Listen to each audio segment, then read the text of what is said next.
વિચાર એ સમાજ માટે અને ચૂંટાણા પછી એનું પાલન કરીને એ પૈકીનું વર્તન કરીને કામ કરવું એ અમારા સૌના માટેની જવાબદારી છે. અને એ પૈકીનું કામ એ શિક્ષણનું હોય, સમૂહ લગ્નનું હોય, સમાજની એકતાનું હોય, વ્યસન મુક્તિનું હોય. આ વ્યસન મુક્તિ માટે કરીને મેં અગાઉ કીધું એ પ્રમાણે કે ખાલી 12 મહિના 6 મહિના એ આખે સમાજે એમ નક્કી કર્યું હતું ને કે પગ ઘસીને મરી જવું છે પણ દારૂ નથી પીવું. તો સવારે 7 વાગે તેને દારૂ વગર નતું ચાલતું ને ઈયાડીએ નાખી દીધું. સમાજનો આદેશ થયો હતો કે મારે સમાજ ભેગું રહેવું છે. અને હું આ જાહેર સ્ટેજ ઉપર કહું છું કે કોઈ પણ શરૂઆત જે સુધારા કરવાના હોય, સમાજના રીત રિવાજો માટેની વાત હોય, એ આગળ વાડો તો હોય નીકળશે.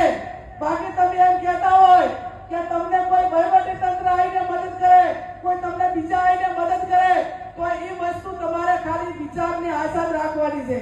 આ સમાજે નક્કી કર્યું તો 1 કે 12 મહિનાની અંદર આખા ગુજરાતની અંદર દારૂ બંધ થયું. ગામડા એની કમિટીઓ બની.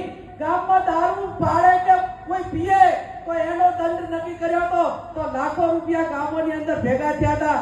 એ જો ગામે નક્કી કરે, સમાજ નક્કી કરે અને જો એ પ્રમાણેનું વાતાવરણ થાય તો એ હિસાબે આજે લાખો કરોડો રૂપિયાનો સમાજને ફાયદો થયો તો કે નતો થયો?